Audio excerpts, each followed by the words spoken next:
Hey people, so as of yesterday, I saw this movie called A Call to Spy on Amazon Prime, and it's all about these whole set of female spies who were recruited during the Second World War to uh, to to find very crucial information about the Nazis, basically Radhika Apte, the Indian actress, plays the role of Noor Inayat Khan, this real-time spy who was in fact the daughter of Inayat Khan, the first person to introduce Sufism to the West. So really, this particular movie, A Call to Spy, it's set in the Second World War era.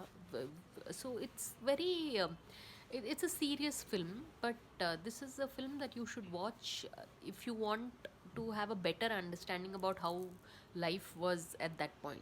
So really, people do try and catch it. It's called A Call to Spy, and you can find it on Amazon Prime.